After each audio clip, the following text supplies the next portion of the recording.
Well, you're changing the game. This is beyond the game. This is just trying to make I'm doing you a favor. Well, this whole segment is changing the game. So it is. Let's continue on.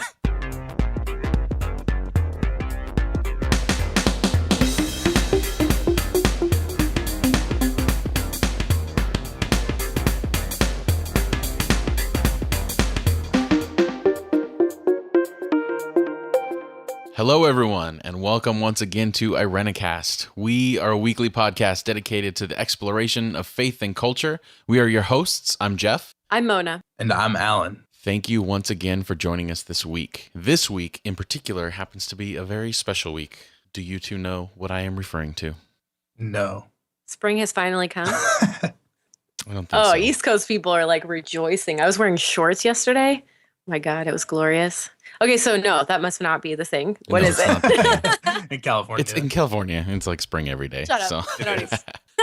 This is our 8th episode. And you may ask yourself, why is the 8th episode so important? Well, I will tell you why it's so important, because I can anticipate your thoughts. It comes after 7.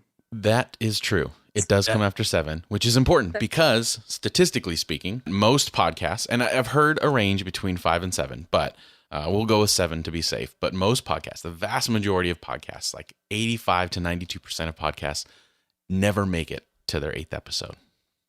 We did it! Wow. Oh We are part of the elite. And not only that, interesting side note, Mona, this one's for you. Only 13% of podcasters are women.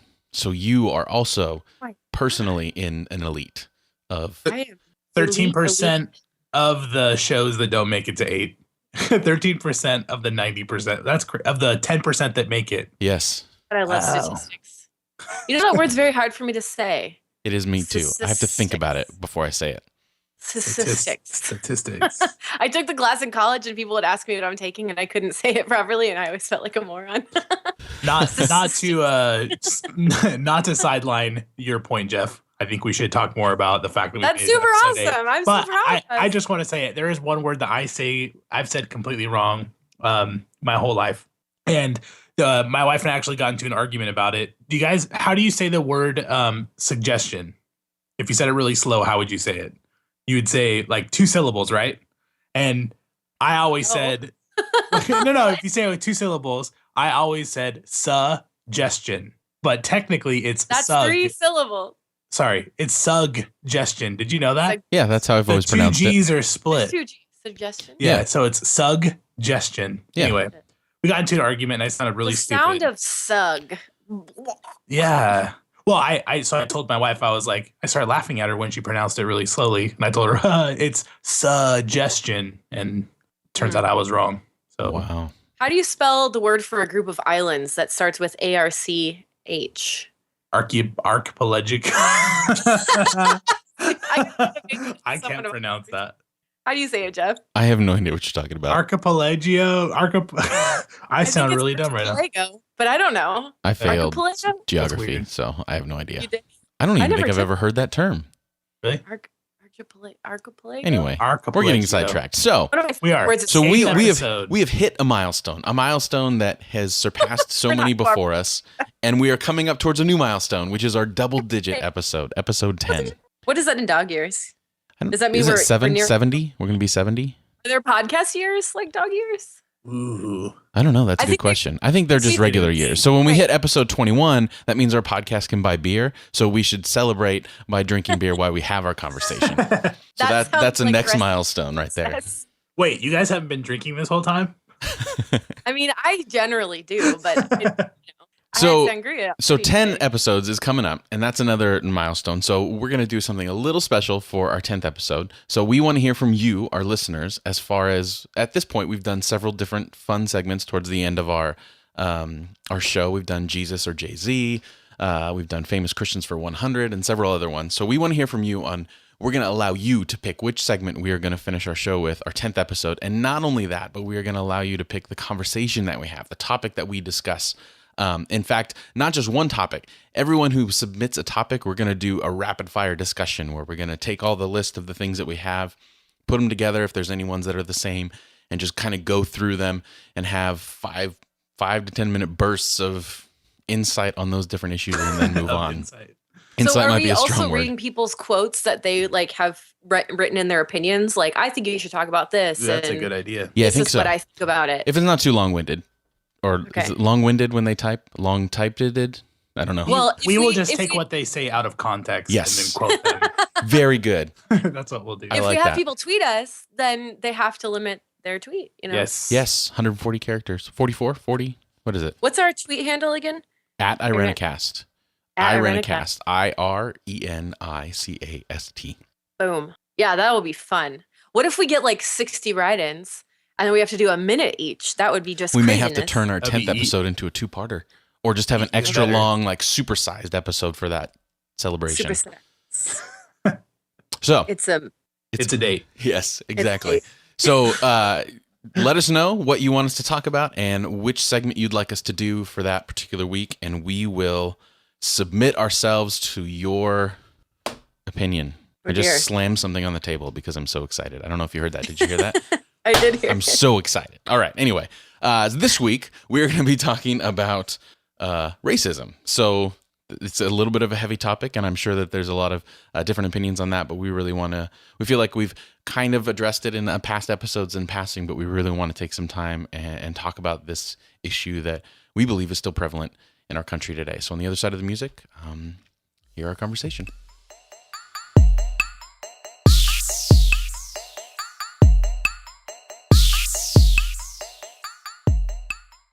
All right.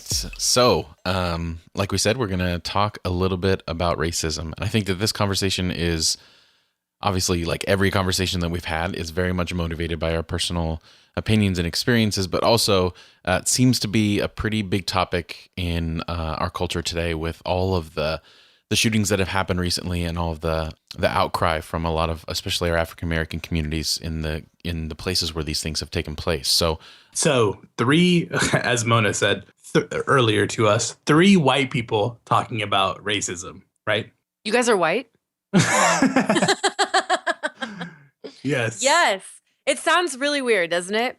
And I think it could easily go in a self-congratulatory direction, and that sucks. Like, it is. I just want to name that it is really hard to talk about this, no matter who you are. But I think if you are white, you grow up in a culture where you never really have to face racism. That's part of privilege, right? Like the privilege to avoid conversations about it, because it benefits you to avoid conversations about it. And so I think we need to first off say that we want to attend to race because, like Jeff said, we've been talking about it throughout the course of the podcast so far. It is a really important thing to talk about. And so we're talking about it because it needs to be talked about. Am I summing that up pretty well? Yes. And we're not going to fix everything, and we don't want to speak for other people, but everyone should be talking about it because it's all of it's our society's thing that we have to deal with. Exactly. And I would say that in a lot of, well, I don't want to speak for you two, but I'm just going to make the assumption that in a lot of our backgrounds, a lot of people define it as a non-issue. There isn't any more racism. You know, Martin Luther King took care of racism, or Oprah took care of racism, or whatever, you know. Or white people solved racism. Macklemore. Exactly. Yeah, that's right. Absolutely. I have friends and family who talk about the opposite. You know, racism doesn't exist yet. Now all we face is reverse racism. And there's this underlying feeling that racism is gone. And it's easy to point to maybe some places in the South or, you know, some selected places where racism exists, but it's always somewhere else. It's not in our communities. It's not in, you know, our daily life, but it's something we can, like, you can point to the story that came out today. I don't know if you read about this, about Parma, Missouri, but they elected their first female black mayor, and 5 out of the 6 cops in that Missouri town quit because they cited safety concerns or something like that. Even though the population's only 700 people and the last murder was in like 1943, they quit because of who the mayor was that was elected. And so there's they were afraid for their own safety? I don't understand. Yes, I believe so. In Missouri? Yeah, this just came out today. There are people who take this issue very personally, and it's not just something that is facing communities of people who feel very underrepresented and where racism impacts them. But there are people in my background that talk about it from an opposite perspective. They feel as if this conversation is affecting them in a negative way. And so talking about this is important because we need to address those things. We can see the effects of this all over the place. And one of the things that got us talking about doing this episode is all of the cases of police brutality and incarceration rates of cons that are way, way higher than white cons, for example. Although criminal justice is hopefully will soon be its own episode, and there are so many different facets to this. But I know several people who will not acknowledge that race could even be a factor. And that really makes me mad because to me, it seems so evident that there is a serious, serious issue in the system we all live in and navigate. This is a long history that we've all inherited. And just because civil rights happened does not mean that we've eradicated it. And so I think we need to pause at this point and define racism. Because if you define it as being a member of the Klan,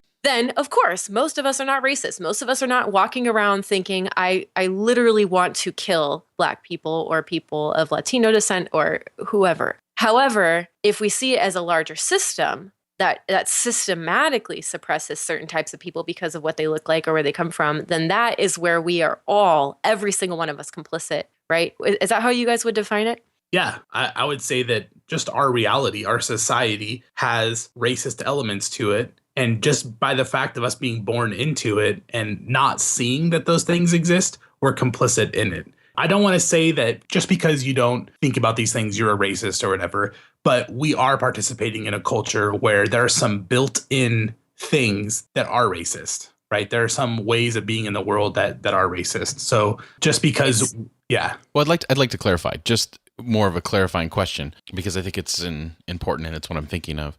A lot of people that I would talk to about this issue in certain circles would say, like we've talked about already, is that there's racism doesn't exist. It's been solved and everything like that. And I sort of understand that perspective, especially if you don't experience it. So the whole complicit thing, I'm wondering where's that line between someone who's just ignorant of it and someone who is confronted with the realities of that situation and the facts behind that situation and denies it at that place. Like there seems to be a different level of that. Yeah, and I think people deny stuff like this happening for a lot of different reasons. I think our system teaches people to deny and to put their head in the sand.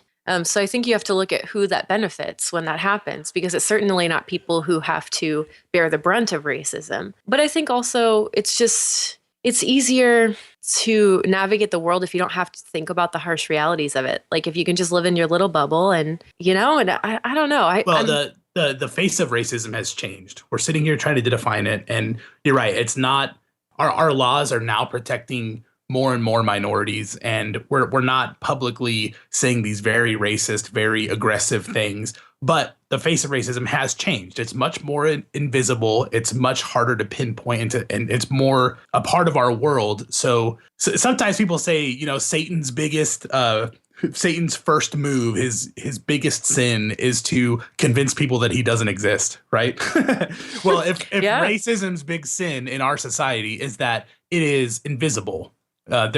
Sometimes we talk about things in seminary called, in the middle of counseling classes, they talked a lot about how sometimes race plays this invisible role in our lives. And they talked about things like microaggressions or micro inequities. It's basically these little exchanges in our culture where they happen on an unconscious level, a subconscious level. And we treat people who are of different races than us in different ways. So even things like telling someone they speak good English or asking them where they're born when they're Asian, that's a way of relating to someone who's from a different race, but it's a way of expressing that they are actually less of an American than some other people. Or I'm thinking of there's a lot of different instances to these things, but they're verbal and nonverbal exchanges that confront people of color and people of different races on a daily basis. But for most of us, these things are totally not on the level of conscious thinking. We're not thinking we're going to go talk down to someone who's a different race than us, but they still happen because that's how our society has been built. So you're thinking in terms of like if two white people have a conversation, you're rarely going to ask them like, what is your country of origin? Are you German or Irish or whatever? But it's almost always asked if you're talking to someone of color. Yeah. And in the business world, it's like there's patterns of being overlooked. Did you guys hear about that guy whose name was Jose? And he applied to all of these places and nobody accepted his references, but then he applied to the same places under the name Joe. Have you heard about that story? I did hear about that, yeah. You just remove that one letter from the name. Yeah. And so just because of your race, you are under-respected. devalued, overlooked. And these things happen again on a subconscious level. I don't think people are sitting there, or most people are not sitting there saying, I'm not going to hire someone who's, of Latino descent. But these things it's happen. Subconscious. You're absolutely right. One more anecdote. I actually read, this is really cutting edge research, and there's not a whole lot of peer review to it yet. But there are people who are researching cars stopping at crosswalks for people who want to cross. And they're studying how often cars stop for people of different races. So if a white person is crossing, how many cars will pass, not letting that person cross until, someone finally stops and let them go across. And if someone's black, how many cars will let them? And they're actually finding there is a disparity between your race will determine how quickly you can even get across the street, because people stop more often for different races than others. Yeah, there have been several studies that kind of play on that same dynamic where you can, they've even had studies where people they're hooked up to an MRI machine and they're looking at their brain and seeing how their brain reacts differently when they're shown pictures of people of different colors. So, I mean, there's a lot. And I think that's part of the maybe the divide and why it's so difficult to convince some people that racism exists, because of that subconscious. It feels like an attack when it's pointed out to someone. And, the whole fight or flight thing is someone, if they feel attacked, they're going to attack back, and they're shutting off that brain where they're able to sit down and have a good conversation about it. So I think that's one of the questions is how do we acknowledge that subconscious part of our brain without putting someone in a place where they're feeling attacked? Well, racist is such a loaded word, right? That's such a pejorative, thankfully it has such a pejorative tone, but unfortunately it's so pejorative. And this is where I think the power structure of it hides really nicely. I mean, in a negative sense, that if racism can only refer to the KKK or only refer to people who are just vehemently, using racial slurs and things like that, who are incredibly spiteful, and if that word can only refer to those things or those folks, then all the rest of it, all of these everyday minute, what you would call microaggressions toward people of color, all of that stays invisible, and there literally is no word to talk about it and to refer to it. That's what's really interesting to me. And so one of the first things a lot of people learn when they take a sociology or anthropology class is to admit to themselves that I am a racist and everyone is a racist, because we live in a racist society. What do I mean when I say racist society? Let me just give a few historical points so we can just orient ourselves a little bit, because I think this will help us understand what we mean by a system. So going back to the times of colonialism and imperialism, from European expansion, there are immense documentations of missionary efforts and colonial efforts that siphoned people off. Is the darker skinned people were less fit to rule themselves than lighter skinned people in native countries, in native locations. So when the colonizers came into these locations, we're talking about around the world, not just in one or two places, everywhere from Haiti to Indonesia, so on and so forth. When the white colonizers came in, they would select the lighter skinned native peoples that looked more like them to rule their peers, and created classes within these colonized societies. I mean, this is outlandishly widespread, but this is how colonial rule could occur, because they would pit people against each other in their own societies by making classes. Okay. So race has been exhibited from European expansionism, and we inherited that as a new country in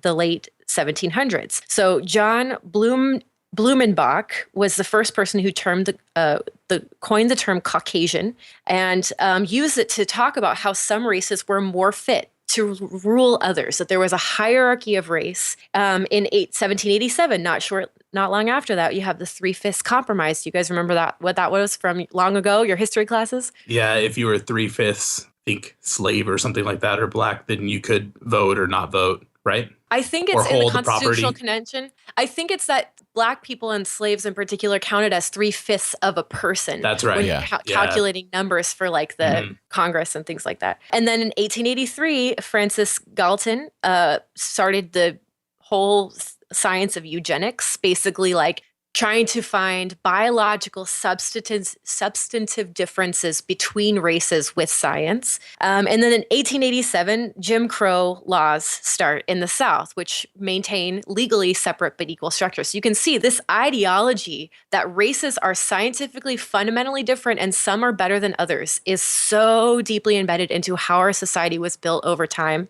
And I'm getting a lot of this information from a study that PBS did. It's a really great interactive study. It's called Race, the Power of an Illusion. And I think it goes through 2000. So I'll get you the link, Jeff, to put in the show notes. So after the Holocaust, a lot of people saw the extremes of what racism could do, like anti-Jewish, like anti-Semitism, and people around the world were shocked and mortified when the Holocaust was revealed. And so in 1950, shortly after World War II, the UN came out with a statement that said race has no scientific basis. We have to put this to rest, that there is a fundamental difference. There is absolutely no scientific basis for it, that you could use this to have a hierarchy of persons. And then civil rights started kicking in. So not only do you have the Civil Rights Movement and the Civil Rights Act in 1963, but also, I don't know if you guys have read this book, but for me, it was pretty formative.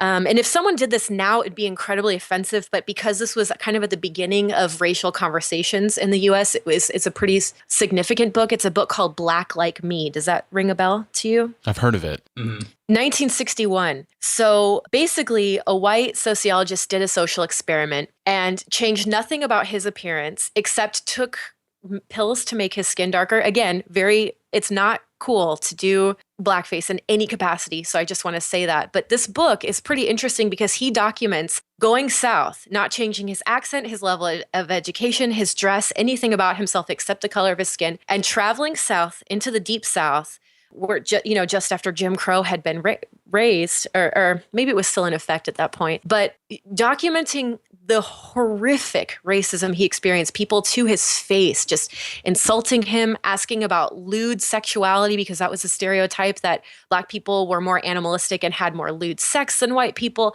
I mean, on and on and on, just these obscene sorts of treatments from people who normally would have shook his hand and treated him like an adult if he had had white skin. And so it was kind of eye-opening for the country to start realizing, okay, wow, we have this crazy history. What do we do with this? And I, as a white person, a lot of times white guilt is a thing that happens because you're like, I've been benefiting from this system for a long time because I got born into the top of the pyramid, So if race doesn't exist, but it exists, that's where the conversation gets really sticky for a lot of us. It doesn't exist because it's a made up thing. Race is a made up thing, but it's been practiced for so long that it is a thing now that really affects real lives. It's a social thing as opposed to necessarily a biological one, right? Yeah. So it's a social construction. Mm-hmm. So getting our heads around what that means as a social construction that has become real.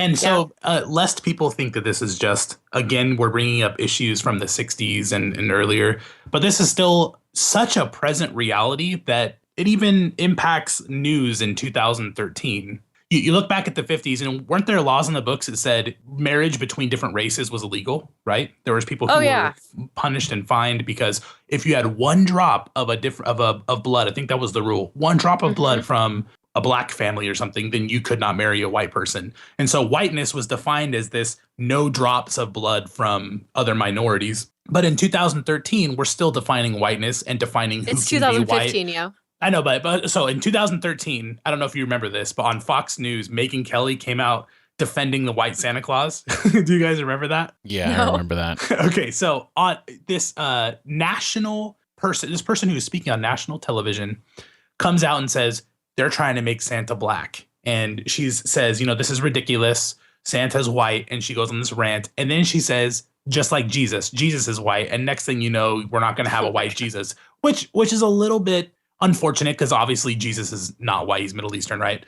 But it points to the fact that we get to define white however we would like. And it depends upon the person that we want to give them whiteness or not. And so race becomes this way of defining, like, if you're this way, we want you to be white. And if you're this way, we don't want you to be white. So it's definitely like a social construction, but it's still impacting us on a national level today, and this is not a conversation that's old. This is one that we're still having because like you said, those social constructions are still there. And it is problematic to say, okay, us white people are going to solve racism now. We're swooping in to save the day because that's what we do best, However, what is really rarely talked about, or I guess I'll back up and say this. Oftentimes when racial conversations come up, you want the token minority to come speak. And actually, I was guilty of this for this episode. I mean, I have this okay, I'll be totally honest. I had this panic, deep inside. I'm like, I don't want to cause any more harm with these conversations. I mean, maybe not me personally. I'm sure I'm complicit in a lot of ways, but I don't want to just make it worse. So I invited a notable professor that I know who's African-American and does amazing work in a lot of ways, but is particularly articulate about this particular issue, and asked them to come on the show and talk with us, not to us, but with us, wanted to work collaboratively and discuss these issues. And not only did they not get back to me, but I saw a rant posted on Facebook a couple of hours later after I sent this email saying, why are white people always asking me to come talk to them about racism? Why can't they just talk about it? What's so hard? Just talk about it. I was like, ouch. So I guess you always have to start from personal experience, right? Mm-hmm. So if we're going to start from personal experience, we have to probably first define whiteness, because it's not, when we talk about racism, it's oftentimes we think people with different colored skin. But what does different mean? It means not normal, different than me, different than the norm or who's in the center.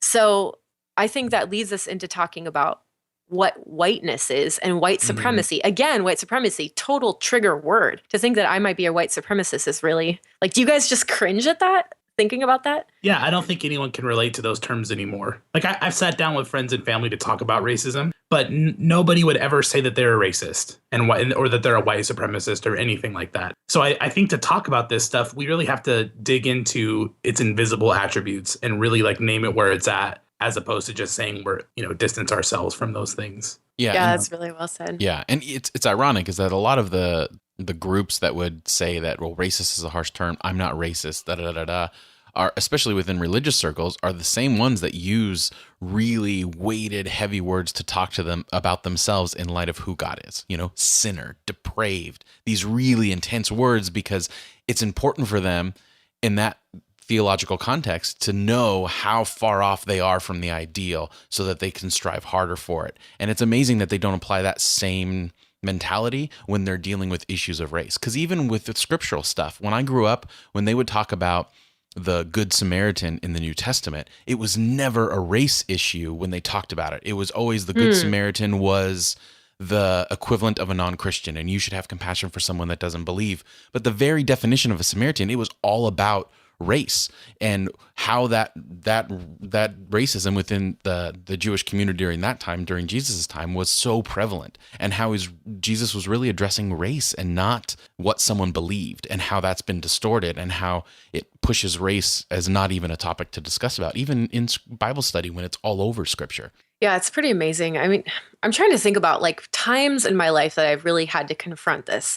And that's the thing again. There's an amazing essay called something like Privilege is a Backpack You Wear. I can't remember the name of it. I should have looked it up before the episode, but I will get you the link, Jeff. But it's about what privilege means. And the writer talks about how privilege is a backpack that you wear and you never take it off. It's just a backpack full of tools and privileges and extra bonus perks that you have that other people don't have. And a lot of people are like, oh, I'm so sick of confronting my privilege. Or I've been in social circles or to parties or once or twice where it's actually people I've heard people say to each other in complete earnestness, you just need to check your privilege right now, in kind of a douchey way. I'm I don't want to be that person. However, it is important to talk about, and it's hard to talk about because by talking about it, you almost strengthen its power, So, but here's an example of what for me kind of hit home. Really recently, I was asked to participate in a event for Black churches, a gospel concert thing. And the woman who I met, just kind of at the grocery store, but she asked me to be in this concert, and I'm a musician, whatever. And she asked me for a headshot because she wanted to put it on the flyer. And she was really please send me your picture. And I was like, okay. And so she talked to me about it later. She's like, I really wanted to put your picture on the flyers so people would come to our neighborhood, people who look like you, because white people never come to where we are. And I was like, oh my God. Like, so I was the token minority in this particular case. And it was so strange to be in that role. I've never been one of the only white people in the room. And I thought, man, that's just so disheartening that in this year, 2015, like, we're still so segregated. Our neighborhoods are segregated. And a lot of times the neighborhoods of color just get crapped on. Like, that's where the cities decide to build freeways and dumps and processing plants. Like, those are the most devalued neighborhoods, and people don't cross even physical location lines to really reach out and be neighborly. And so it's sad to me that the burden of addressing racism and talking across lines often falls to the people of color who are trying to do this work and make things more kindly. I just say I've heard from people that I respect and friends and family that just talk about whenever these issues come up on a national scale, like when Walter Scott was shot right in the back. He's running away from a police officer and he got shot. So there's this. Oh, North Carolina. Yeah. And so there's this big national discussion about, race and whether race played a role. And there are people that I know and love who have told me, like, well, honestly, the Black community needs to start acting better so that they have a better presence in the world. And I think that, like, when we talk about race, how we're talking about it exists, but it doesn't exist. I think, like, talking to a people group like that, like, totally, it devalues the individual, in my opinion. Just talking about like, this community needs to represent itself better when race is this social construction that we have. That stuff still gets talked about by people in that way right now. Thinking about people as human beings, not saying that, there is no differences between us and we just need to obliterate all that. There has to be some way of relating to each other that recognizes differences, but at the same time acknowledges that, like, people are humans and we're not just going to group people together for these things. And we also have to be able to recognize that our society and our privilege are a part of our experience too. Yeah. So holding all that stuff together is actually super difficult and tricky for anyone, regardless of whether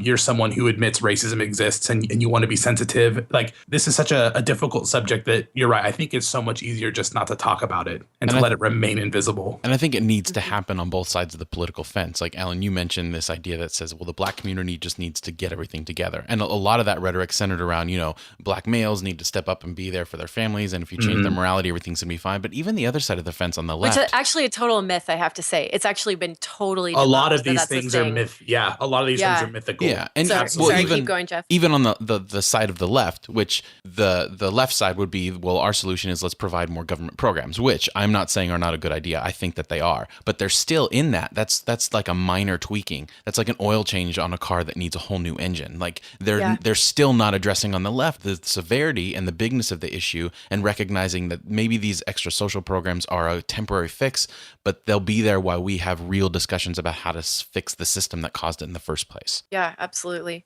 So we've talked about negative stereotypes, of course. Like, we're trying to always route those, like, being politically correct is not a joke. It can make the difference between someone feeling safe in the room or not, right? Absolutely. And then we're talking about color, kind of, Alan, you touched on color blindness doesn't work. Like, you can't just say, well, I don't see race, because basically you're trying to make everybody white. Like, that's how that happens. Like, as soon as you try to erase difference or not acknowledge difference, it defaults to the norm, and that norm becomes even more powerful. And there's a third route for how people normally approach this thing, which becomes what is called in post-colonial studies Orientalism. And those are some big words, but post-colonial comes out of, I'd love to do a whole episode on post-colonialism, but it comes out of how societies adapt to and respond to having been colonized, and colonialism can happen politically, economically, socially, culturally, whatever. Orientalism is a term coined by Edward Said in the 70s or 80s, I think the 80s. And he says, just because you're treating people who are different than you as uber exotic and exciting, that doesn't mean you're not racist either. And that's the very simplified version of what he said. But here's an example of how this might work. If I go to another country and decide to plunder treasures that I find and then bring them back and exhibit them in my museum here because I know how to deal with precious antiques better than people whose country of origin that stuff comes from. I mean, there's so many examples of how this works. So I think it's really important not to orientalize or to treat people as exotic and like, oh, you're so special. Look how far away you've come from, or how beautiful and exotic you are. You know, that's all really problematic and still makes someone feel uncomfortable and unwelcome in a lot of ways. Yeah. And so whether you're devaluing or fetishizing a different person, it's still objectifying them instead of treating them as if they were another human being. Yeah. Like I had a friend who got her hair played with on the bus. Like some stranger started touching her hair and playing with it on the bus saying, oh my God, your hair is so beautiful. But like, I mean, almost petting her like a dog. Like, and this goes back to this idea that people of color really subconsciously, we have all been programmed to see people of color as less than human. And humanness is only reserved for people who have light colored skin. And that needs to just be put to rest forever. Yeah. Right? Or even on the other end of that spectrum, like you two are saying, is that they're not less than, but just different. Or more than. Yeah, more than. So I think part of that is this denial that vocabulary matters. Well, that word or do this, but that doesn't make any sense. That's not even consistent with the overall arc of our culture. Like our culture, more than any other time in history, I would argue, language matters more because we're communicating in smaller bites. So the words that we use and the things that we communicate about certain issues become all the more important. And one of the catalysts for this conversation that we've had is a video, which we will post in the show notes, that Mona sent to us, talking about this idea of the marketing of racism and how the words and the way that we do things. And we live in a marketing culture, and it's that much more important that people of different colors are represented in, and I don't even want to use the word normal, but equal footing with every other race, because those images and that vocabulary that we use does shape the way that we think about these things and adds to that subconscious racism that we all are victims of. So one really pressing example of this, I know I keep bringing up anecdotes and someone could say, well, that's just, one small example. This isn't in the video, but lest you think racism and the racist system that we're born into doesn't even exist anymore, just go to a makeup aisle in any store and go find a nude colored makeup, or try to look for nude colored shoes anywhere you want. Colored. Yeah, so nude, right? Just flesh colored. And the question always is well, who's nude, right? It's always for white people, at least traditionally, and it still exists today. But even calling that nude, how is that nude color appropriate for nudeness in general? So those things happen on very small levels. Yeah. And you mentioned sorry, go ahead. No, go ahead. No. Well, I was going to say, and along those lines, I think, and when some makeup company does for half a second, it's like, oh my God, look, we're celebrating all the colors of skin. And they'll do a big marketing campaign just to make more money, But that's what is referred to commonly as tokenism. We're going to throw you guys a bone so you'll stop whining at us, but we're not really going to systematically solve the way we think about this philosophically for the long term, right? Mm-hmm. Yeah. And that goes into hiring people, we're going to hire someone of color so we look better, or so we can tell people we're not racist because look, we have this token Black person or Latino person in our office, Mm-hmm. or I have a Black friend, so I can't be racist. Yeah. And Ellen, you mentioned the idea of all the anecdotal stuff you're putting up, but I think that's important. I think we dismiss it too often because it's not the anecdotal things, it's how we use it. And I think a lot of people, because they haven't experienced it firsthand, and then when they do, they take their experience and ram it into their current worldview instead of allowing their experience to expand their worldview. And I think that's the difference between when we have these anecdotal things, they should open up our minds and push us into new avenues of thought and really ideas. And I think that's part of this, is that everyone has an anecdote about race, but what do we do with that anecdote? What do we do with that experience? And how do we allow that to shape our perspective and shape the way that we treat the people around us? And we have to remember that our privilege as white people, which does exist, is a lot more invisible than the prejudices that other people face. When you're on one end, it's easier to say that it doesn't exist than on the other. And it's easier to look at it in a different way. Sorry, Mona. There's some really interesting work coming out on the theological. I know we always try to kind of touch on the theology of this, but what do we do with this, especially religiously? Because I think it's one thing to just claim Jesus is not for racism, On the other hand, it's shouldn't it be our religious duty and our religious charge to address these systems that really ultimately hurt and maim and kill some people? If this world is so unsafe for some because these systems and ideologies exist, I really do think it should be a theological and religious and faith-filled task to address these things and try to unpack them. And I'm thinking of a really important book that came out in the theological world called The Cross and the Lynching Tree by an amazing academic named James H. Cone, Cone. And he talks about the symbols of the cross and the lynching tree as being really close together in African American communities, and talking about how basically, I mean, there's a lot to this book, but I really recommend it. It's really amazing. And another one I recommend is called Jesus and the Disinherited by Howard Thurman.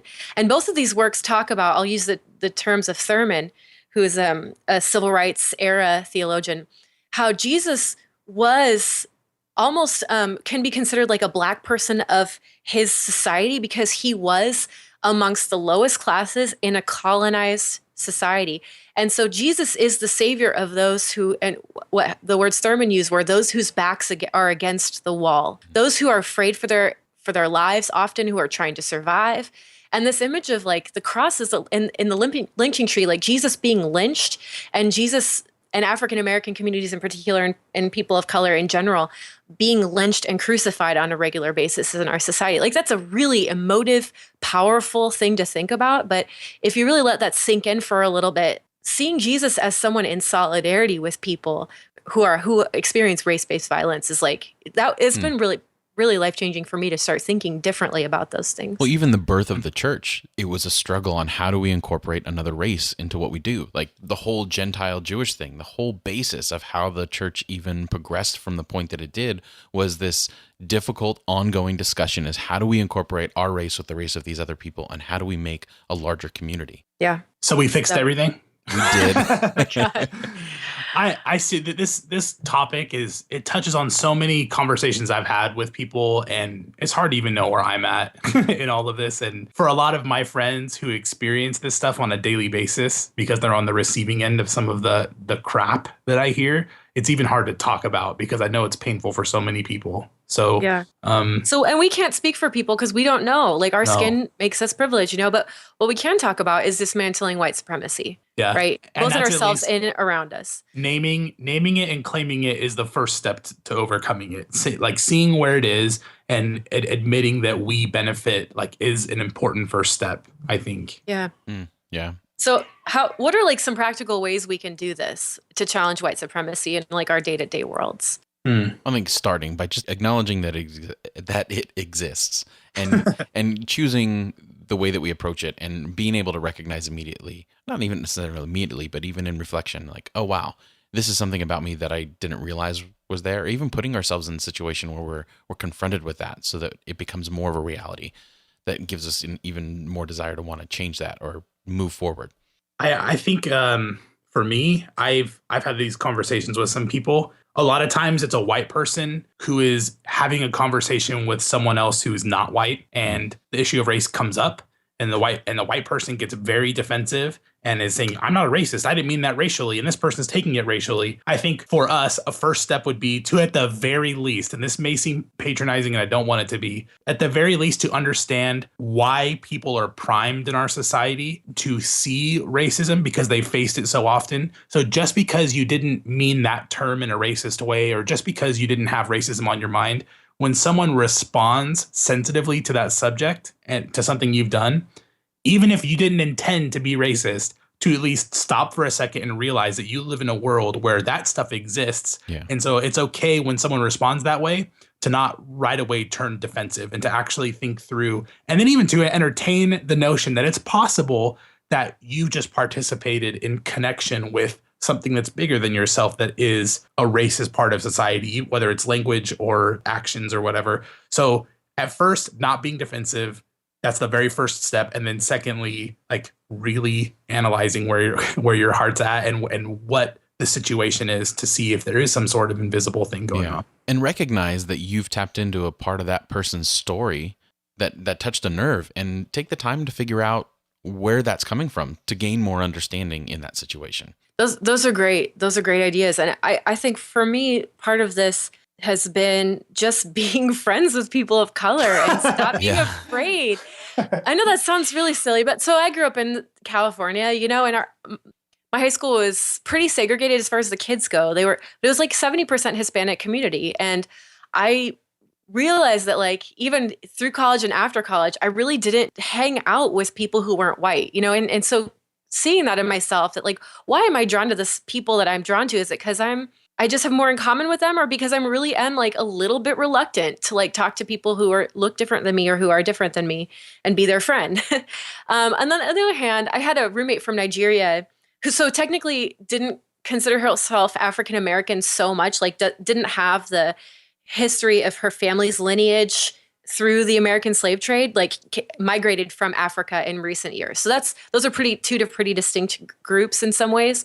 But anyway, she's the one who recommended Black Like Me to me, which is why I read it. But one day I sat down and I was just asking her questions about racism because I was just like, I had no clue about any of this, none of it. And she said, she kind of took pause. She was like, normally I wouldn't take the time to explain this to people. Like, but because you're so earnest and you want to know, like, I will explain this to you, but just so you know, like, I walk around my whole life with people constantly asking me to explain things to them. Like, I have to educate everyone around me all the time, and it's really exhausting. So she's like, I'll tell you some things, but I really want you to go read this book, and then we'll talk more about it. She was really guiding me through a process. But all that to say, yes, it's great to listen to people. It is absolutely vital to listen deeply and to care and to check yourself and say, well, maybe I did cause offense here. But on the other side, don't ask people to constantly educate you. You have the internet. You have the internet. You can go read about this stuff. I mean, it's all over the place if you just take the time to educate yourself. Yeah. And I've had to do that. I think we covered all of it. Did we cover all of it? We did. We solved the world's racist problem. We solved it. Here we go. So, and for anyone listening, we'd love to hear your perspectives, your stories, things that you can educate us. Just like she said, we're going to force you to educate us about your experiences of the world. But seriously, if you disagree that racism doesn't exist anymore, or whatever, we'd still love to hear what your own stories are about this subject. So feel free to email us. And reconciliation is so important. I mean, we all do want to get to the point where racism isn't an issue anymore, right? That's the goal, I think. But I think, yes, no, yes. Yes, emphatically yes. Emphatically. One thing without erasing difference, without erasing. Yeah. I was gonna say if we can ever get there, yeah. Yeah, but diversity is beautiful, and so cultivating an aesthetic that allows for and embraces diversity without trying to conform everyone into the same stupid little box. That's good, Humanity is supposed to be varied, One thing that I really like, and again, this is a big word, but don't focus so much on the word. It comes out of philosophy. It's called cosmopolitanism. The idea that we are all citizens of the great cosmos. Like, we are all globally united and interconnected. And so really listening to someone and getting to know them and treating them like the dignified human being that they are, treating them not only with respect, but with kindness, means encountering their face. And this comes out of a theologian I really like, who works out of Bright Divinity in Texas, named Nansum Kong. And she talks about encountering the face of another person. Everybody's face is particular. It's unique to them. There's nobody who has your exact face, unless you're twins, Jeff. Well, even then, I'll tell you from firsthand that they're very, very different. Very different. Very Jeff has different. Twin baby girls. Yeah. But, all that to say is if we really take someone seriously as being particular, is that everyone has a unique and wonderful story, every single person out there. And we're all citizens of the globe. So getting past all these national identity politics and all of the legal debates around citizenship were really problematic, and all the socioeconomic differences and local divides. I mean, there's so many things that divide us now, but really thinking about how we are all, it sounds incredibly simple, but it's actually really profound. We are all citizens of the globe. All of us, we all have equal share in the globe. And what might that look like to really live that out? And every single one is different. I think that's a really good point that needs to be It sounds like owned. a Sesame Street episode. It does. We're all different. Well, I think that's a good place to a good mark to end this conversation. Well, hopefully begin new conversations for those of you that are listening. And again, like Alan said, if you have anything you'd like to add to the conversation, we will have a question for you on our Facebook page at facebook.com/IreniHacks that you can respond to, so that we can continue this conversation there in a respectful and loving manner that acknowledges that diversity and that beauty in every single person. So with that being said, on the other side of the music, we are going to share with you some insight on some of our favorite life hacks, and we are going to call it IreniHacks. Stay tuned.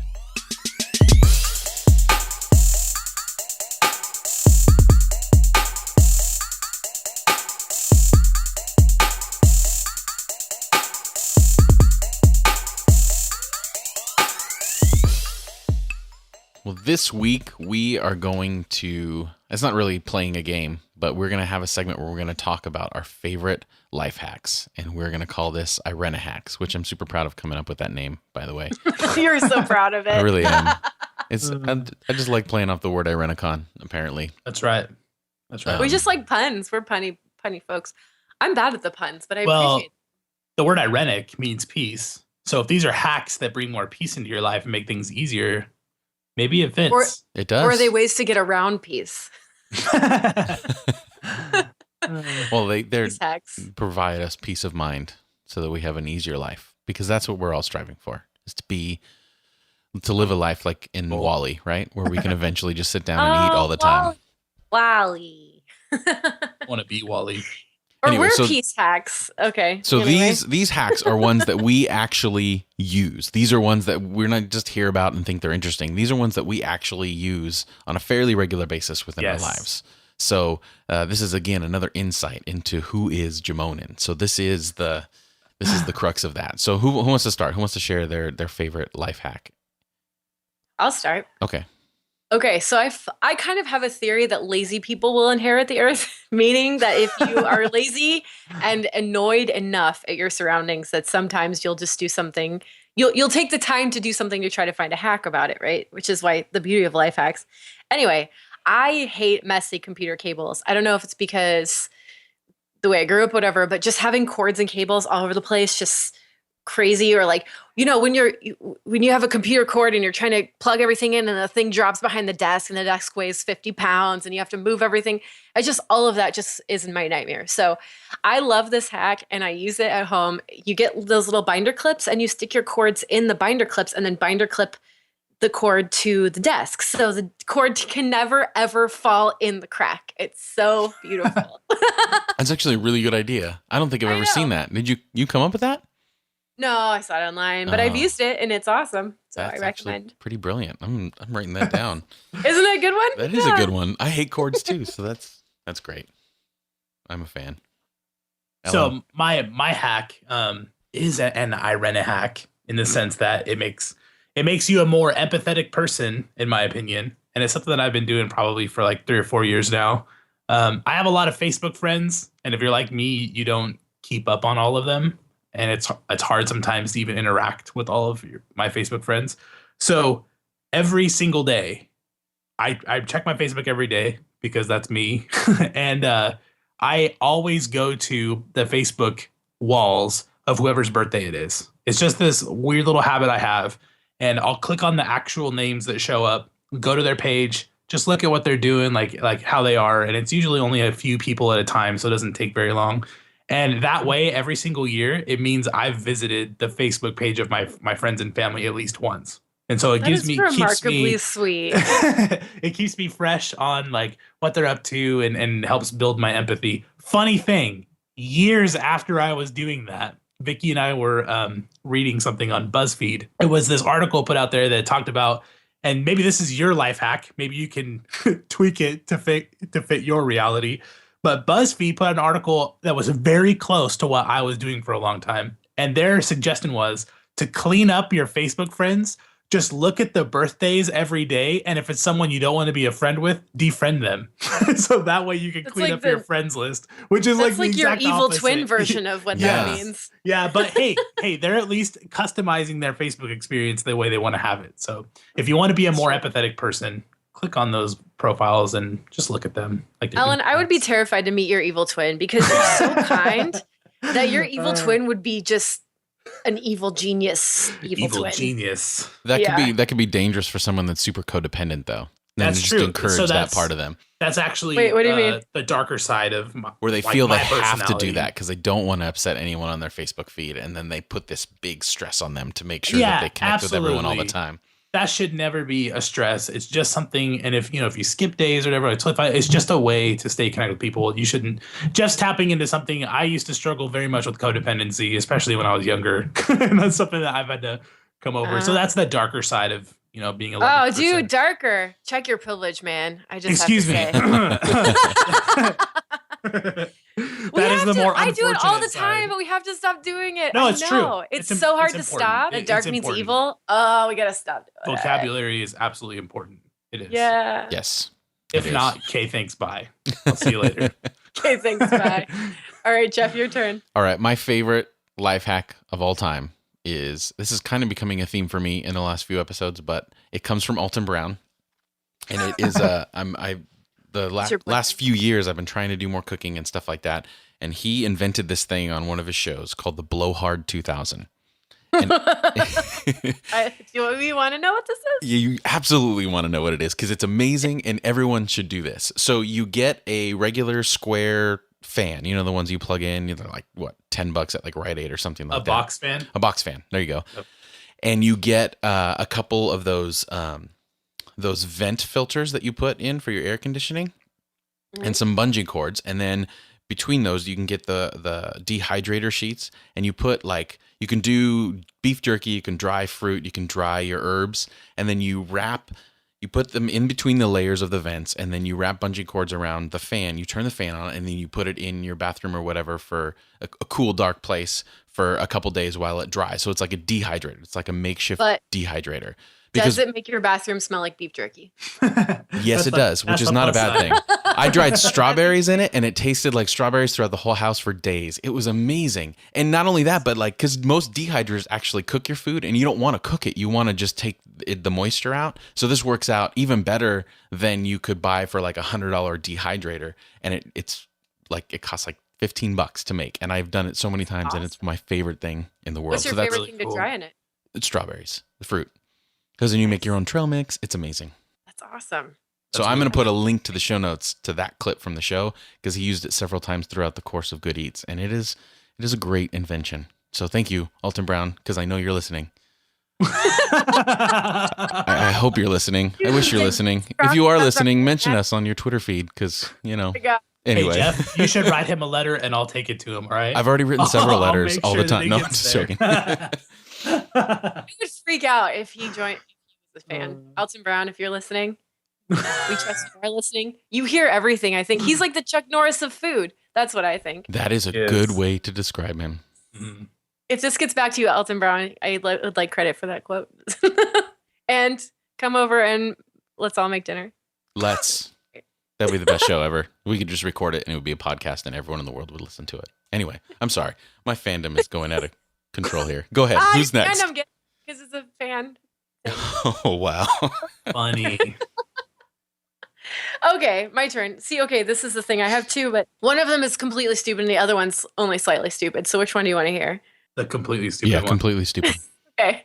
One time I went to a bonfire, and you know how the fire makes your hair smell real gross? Oh, I hate that. I love that smell. But yeah. Okay, but the next morning, like you wake up and you're like, ugh. And if you don't have time to shower, so if this particular thing happens in this sequence, you go to a bonfire and you don't have time to shower and it's the next day. You know what takes the campfire out of your hair, which I learned. I made this up, I think. I had not heard it anywhere.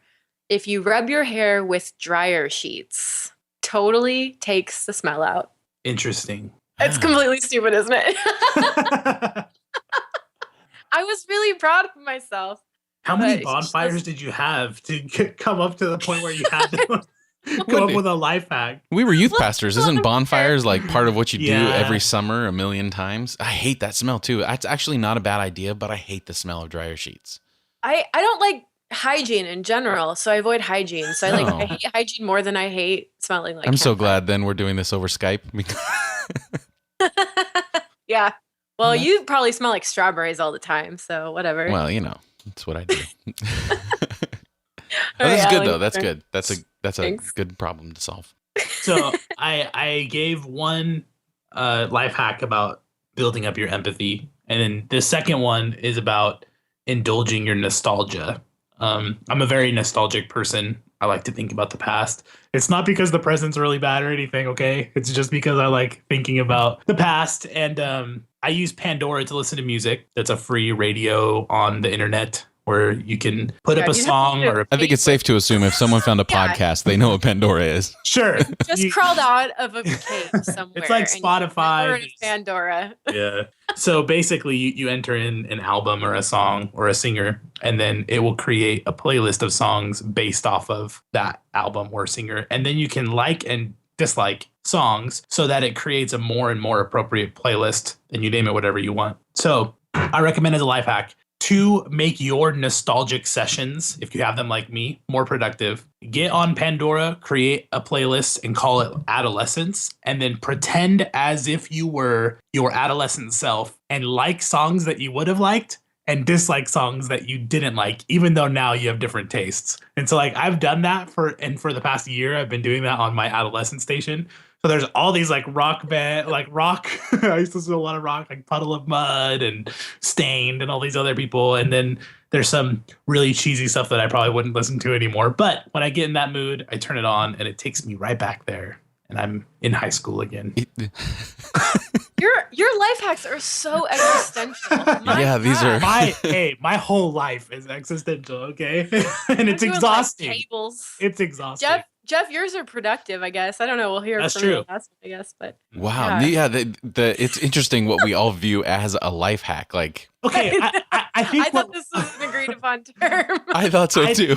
I think what we're coming down to is Alan's not a very handy person, and he doesn't, have any way to make your life better by doing something more clever. I didn't say this is what I have to offer. No, I think what we're doing here on this podcast is we are creating levels of life hacks. So you have practical ones that make your life easy, and then you have these ones that make your state of mind easy and create experiences when you're just in your home. So we are taking this to a next level. That's why we're calling it IreniHacks, because that extreme yes, life. Exactly. A study just came out that said it's actually experiences that make you happier than physical things. So my life hacks are the best kind of life hacks because I'm giving you an experience that will make your life better and more happy. But then practical life hacks are creating you time to have those experiences. There you go. Oh, boom. Everybody wins. I think so. I really think we're onto something here. We could do a whole separate podcast about these issues and how we are solving the world's problem one playlist at a time.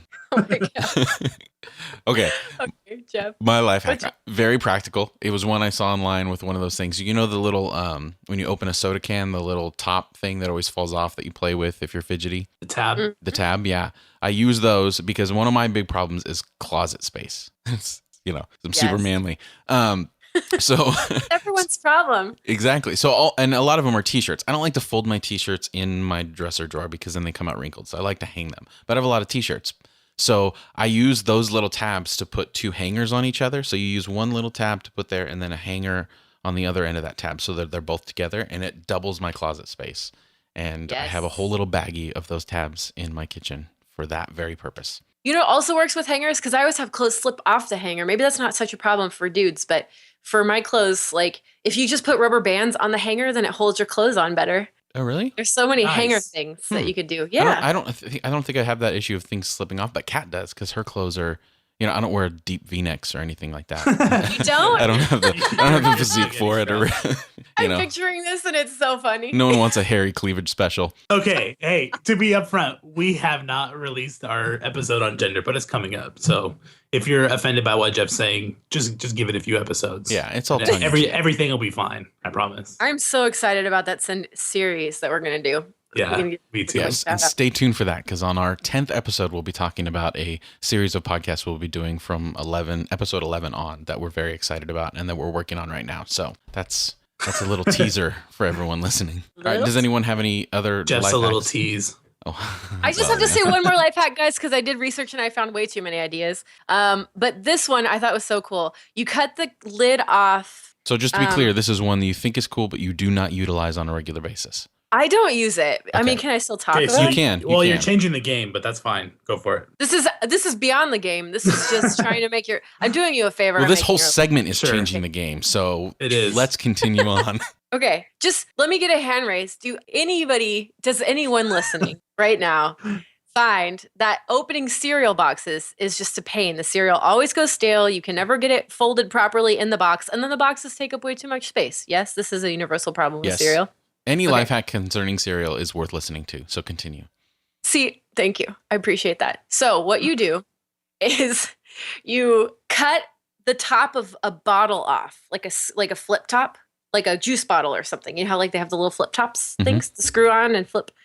So you cut just the top of that on, and then you put the bag in it so that, this is actually quite hard to describe, so that you get a little pouch, and then you get the screw on top, and then you can just flip the lid up and pour the cereal out. I'll send you a picture. Send us a picture. Everyone, look right now at the picture. There should be cereal boxes should come with that already on them. My flip tops. My childhood life hack for cereal was to open the box upside down so I get to the toy faster. Oh yeah, that's serious business when you're a kid. Yeah, seriously. I was noticing I was at the cereal section the other day, and for kids cereal now it's all like, hey, log on here and download this app. And yeah. Dude, we like took scissors and like cut shapes out. Like kids have come a long way in the last few years. Okay, I'm sending you guys this picture. Okay, we'll try to put this picture somehow on the show notes, or if you go to the blogcast if you go to the blog IreniHacks.com, you'll be able to see the picture. We'll put it in the post itself. So check that out. So I think that'll do it for this week. So thank you so much for joining us. Don't forget to email us or check us out on Facebook and let us know which segment and which conversation you'd like to hear for our 10th episode. And if you haven't yet, rate, review, and subscribe to us on iTunes. That really helps the visibility of our show. And if you're an Android listener, you can check us out on Stitcher as well. Follow us on Twitter at IreniCast. And again, check out our blog at IreniCast.com. So for this week, I'm Jeff. I'm Mona. And I'm Alan. Thanks for joining the conversation.